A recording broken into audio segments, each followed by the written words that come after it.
Bien, estamos en la clase de Comunicación y Cultura 2, ¿sí? En este espacio nosotros trabajamos los conceptos sobre el signo que propuso Charles Peirce, ¿sí?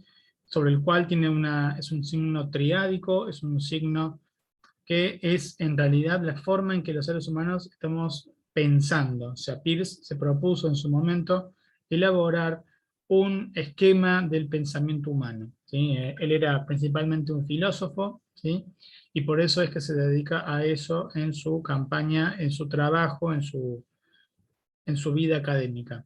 La definición que él da sobre signo, ¿sí? Es que es algo que está ahí para alguien en lugar de otra cosa. Por lo tanto, es tan abstracto que se aplica prácticamente a cualquier elemento al cual nosotros le atribuyamos algún sentido, ¿sí? Una cruz es la unión de dos líneas, una vertical y otra horizontal, ¿sí? Una cruz verde es una línea horizontal y una vertical pintada de un color, pero en los seres humanos interpretamos que ahí eso es un signo de una farmacia. Y una cruz toda barnizada, bien decorada, ¿sí? De color madera pura, color caoba, por dar un ejemplo, puede ser la presencia de una iglesia. ¿Mm? Entonces, en ambos casos estamos ante el mismo signo, ¿sí? O por lo menos el mismo objeto, ¿mm? Que está ahí para alguien, aunque en función de lo que ocupe, ¿sí? Es que son diferentes signos, el signo de la iglesia y el signo de la farmacia. Bien, nosotros hemos ido viendo a lo largo de este cuatrimestre, ¿m? Que también el signo sirve, ¿sí? Como, o sea, cada vez que se produce un signo, la persona va produciendo signos cada vez más elaborados, ¿sí?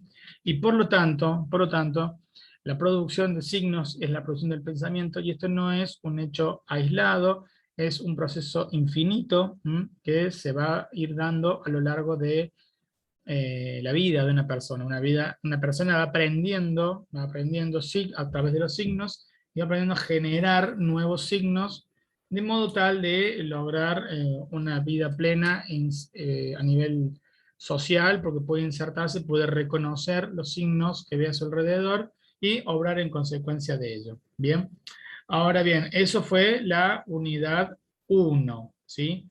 Nosotros vimos también que la comunicación es, en definitiva, la producción de sentido. Comunicación hay en la medida que una persona interpreta un mensaje, ¿sí? Da sentido, o sea, significa algo, lo que ha dicho, hecho, ¿sí? Otra persona, o lo que no haya dicho, o lo que no haya hecho. Porque tenemos que tener en cuenta que comunicar siempre se comunica. Es un axioma universal, no podemos no comunicar. Si yo estoy mirando a alguien a los ojos cuando habla, no solo que estoy transmitiendo algo, o sea, o yo estoy hablando mientras lo miro en los ojos, estoy diciendo algo con mi postura corporal. Si yo no lo miro a los ojos, ¿sí? O si yo estoy escuchando y en realidad no le estoy prestando atención, no lo estoy mirando, no le estoy mirando, también mi cuerpo está hablando, ¿sí? Entonces, en la medida que una persona puede interpretar eso, ¿sí? Porque, por ejemplo, eso depende de patrones culturales, de normas culturales, ¿sí? Donde uno dirá, bueno, por ejemplo, yo he escuchado que en algunas reuniones de negocios, varios empresarios japoneses cierran los ojos, ¿sí? Para concentrarse mejor. Entonces, eso que, por ejemplo, puede ser tomado como un gesto de indiferencia, ¿sí? Porque a nadie, a nosotros, a ningún argentino que yo creo le gustaría hablar frente a un grupo de personas con los ojos cerrados, pensaría que está durmiendo. ¿Mm? Y de pronto se puede topar con la sorpresa de que todos escucharon toda la reunión porque se cerraron los ojos para concentrarse. Es decir, que la comunicación, ¿sí? Se va a dar en todo proceso. Por eso es muy útil pensarlo a Pierce, porque por ejemplo no es lo mismo estar vestido con la ropa de primera marca, de más elegante que podamos tener, ¿m? Que estar con la ropa rota, por ejemplo. Comunican algo las dos cosas, ¿sí? En nuestro sistema de valores, o depende también de nuestra personalidad, ¿sí? Una cosa va a significar algo y la otra va a significar otra cosa. Entonces, la comunicación, que es un atributo propio del ser humano, ¿sí? Es un atributo exclusivo del ser humano, es un atributo que nos define como seres humanos, porque tenemos la posibilidad de pensar, por ejemplo, otro tipo de lenguajes, otro tipo de especies que hablen, ¿sí? O que tengan una especie de lenguaje, y por lo que se sabe hasta ahora no se ha demostrado, ¿sí? Ni siquiera con los animales más avanzados, los animales como no sé, los delfines o las abejas que tienen está demostrado que las abejas tienen una especie de lenguaje por el cual una les puede indicar a las demás dónde están las flores con polen. Y la prueba que encontraron los investigadores es que los, cuando una abeja encuentra una flor para polinizar, va de regreso al nido, ¿sí? Hace una especie de danza, se queda en el nido y las abejas que estaban ahí salen a buscar la flor, ¿sí? Y la encuentran, o sea, no se desvían, no se pierden, nada. Entonces, hay una evidencia clara, ¿sí? De que las abejas entendieron el mensaje, les dijo una queda por allá, doble a la derecha, hace una cuadra, no se sabe bien, no se traduce bien, pero bueno, básicamente se dice eso, y a partir de ahí encuentran. Ahora bien, ese lenguaje, o eso que se intenta clasificar como lenguaje, no tiene la capacidad de abstraer. La capacidad de abstraer es la que nos define como seres humanos, y por lo tanto es exclusiva de los seres humanos, y nos permite conceptos abstractos, o sea, nos permite decir cosas que no tienen una existencia visible. Por ejemplo, yo les digo, esto lo hice ayer, ¿sí? O lo vemos mañana, o me parece que estuve muy ocupado. ¿Dónde está lo ocupado o lo desocupado? ¿Sí? O lo fácil o lo difícil. Conceptos abstractos que no pueden manejar los seres vivos, ¿sí? A excepción del ser humano. Y justamente esa capacidad de producir lenguaje, de atraer, nos permite dos cosas: razonar, ¿sí? O sea, producir filosofía, producir cuestionamiento a las cosas, y por supuesto comunicarse. Por eso es que el ser humano existe en la medida, o sea, todas las personas nacemos y nos generamos nuestra identidad a partir de la comunicación con los demás. Hubo un rey, creo que fue un emperador romano de Oriente, que intentó descubrir cuál era la lengua natural de los seres humanos, la lengua innata de los seres humanos, y para eso aisló a un bebé, prohibió que hablen delante de él, y lamentablemente ese bebé no desarrolló el lenguaje, y por lo tanto no desarrolló las capacidades cognitivas que este, se espera de un bebé. Entonces, en este caso, vemos llevado al extremo, ¿sí? La noción de creer que hay una cuestión natural, ¿sí? Que una lengua natural por la cual nosotros eh, podríamos aprender. Pero no, la realidad es que la lengua también es un producto social, y por lo tanto nosotros la aprendemos inmersos en un sistema social, en un sistema de valores. Y cuando y esto también lo hemos visto, cuando decimos que la lengua, el lenguaje recorta el mundo, es evidentemente una cuestión muy marcada. Hemos puesto como ejemplo, ¿sí? Que otros idiomas, ¿sí? Además del, obviamente, el español es una forma de recortar el mundo, pero no es la única. Otros idiomas, por ejemplo, tienen la división de los hijos, ¿sí? En vez de, para nosotros tenemos hermano y hermana, o hijo o hija, perdón, para hermano y hermana, ¿sí? Para la relación entre los hijos de una familia, hay cuatro conceptos, según sea el hijo mayor, la hija mayor, el hijo menor o la hija menor. Entonces, es otra la visión del mundo, es otra la cosmovisión del mundo. Cuando uno dice, por ejemplo, yo gané dinero trabajando, si lo dice en inglés, el verbo ganar dinero, o sea, ganar, cuando hablamos de algo que lleve esfuerzo, es un verbo. Y cuando yo digo gané en la lotería ese dinero, no tuve esfuerzo, entonces es otro el verbo, ¿sí? Hay, por ejemplo, situaciones donde en el alemán hay una palabra para alquilar según seas el propietario o seas el inquilino. ¿sí? Para nosotros tenemos aquí, yo tengo un alquiler, ¿sí? O busco un alquiler, o quiero un alquiler, bueno, uno es el verbo, si yo soy el inquilino, y otro es el verbo, ¿sí? Si soy el propietario. Entonces, o el sustantivo. Para el caso, en definitiva, es el lenguaje el que nos recorta el mundo y que nos va a dar las posibilidades de crear, ¿sí? A partir de él, nuevos conceptos y nuevas miradas, ¿sí? Por caso, podemos pensar que eh, los superhéroes, la mayoría de los superhéroes de ciencia ficción, de Superman, Batman, todos los que podamos pensar con superhéroes de historieta, son productos, ¿sí? De la cultura estadounidense. Porque en general, un personaje como Batman, por ejemplo, con la visión del mundo que tenemos, ¿sí? En Hispanoamérica, no podría haber encajado, no hubiese representado, ¿sí? No podría haber sido... es más, en una película que sale un superhéroe español y un personaje pregunta y dice, bueno, pero ¿quién es el enemigo? La puntualidad, ¿sí? Entonces, en un sistema, digamos, social, nosotros tenemos historietas, pero otro tipo de historietas, porque nuestra visión del mundo es diferente, ¿sí? Hay inclusive investigadores que han dedicado a analizar, ¿sí? La relación, ¿sí?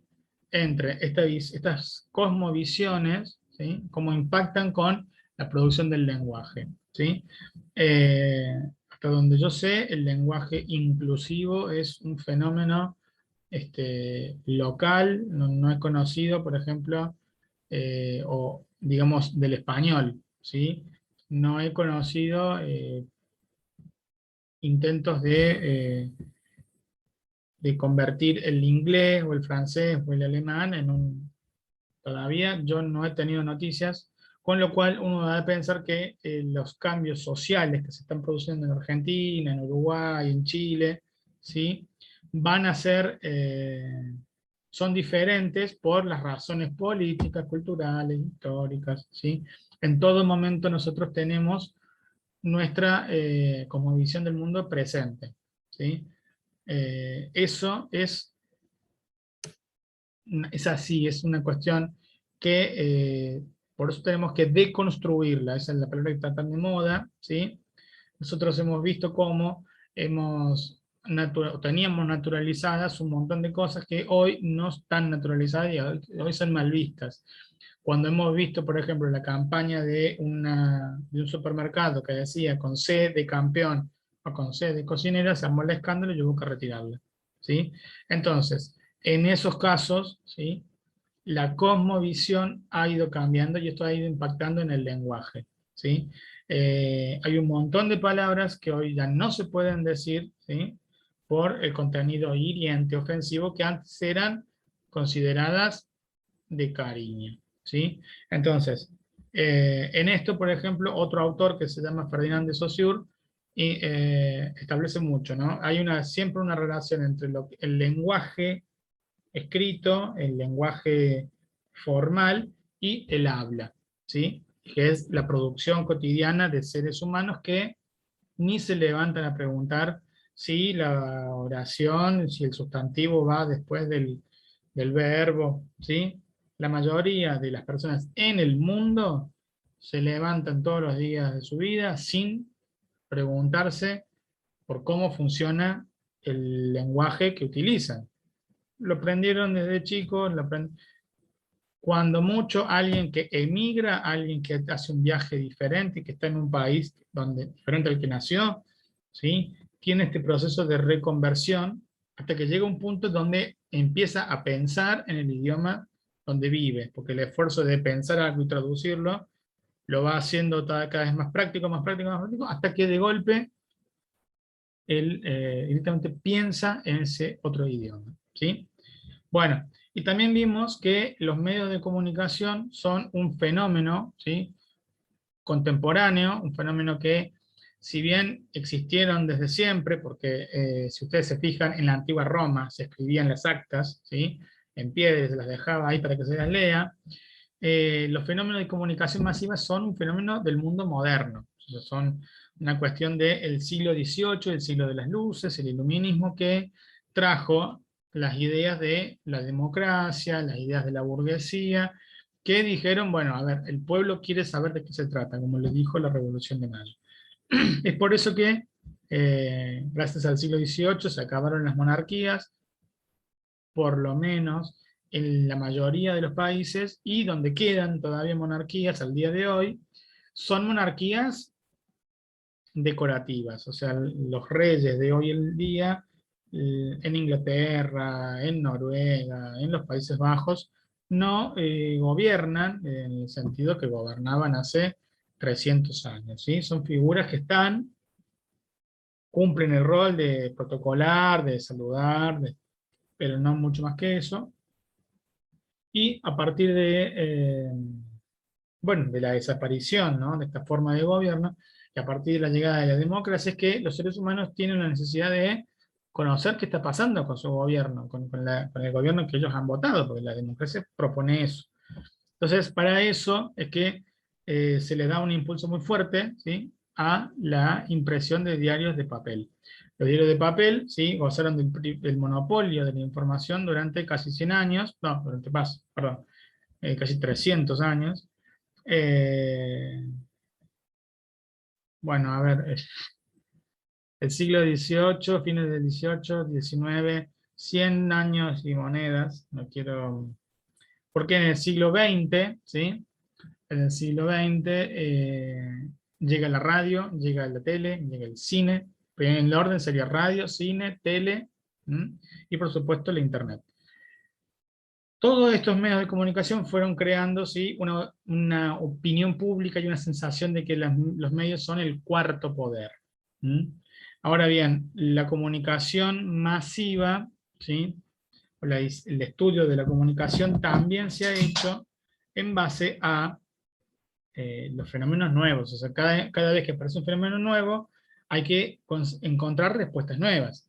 Los fenómenos como el cine, la radio, la tele, ¿sí?, fueron haciendo nuevas preguntas a la sociedad, diciendo, bueno, a ver, ¿y ahora cómo explicamos esto? Y bueno, y es por eso que se han desarrollado teorías de la comunicación, ¿sí?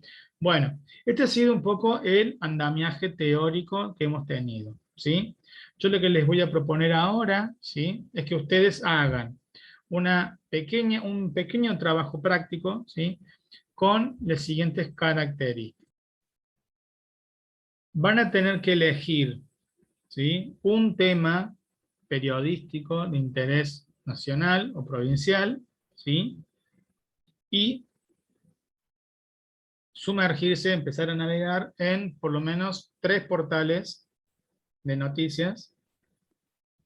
La idea es que sean diferentes, porque dijimos que la comunicación objetiva no existía, y vamos a ver, quiero que veamos cómo cubren, cómo tratan ese mismo fenómeno los 3 medios de comunicación diferentes. Lo más accesible, lo más evidente que podemos hacer, ¿sí?, es buscar un caso sobre política, un caso, ¿sí?, y ver cómo trata un medio afín, un medio opositor y otro que, a ver qué onda es, ¿sí?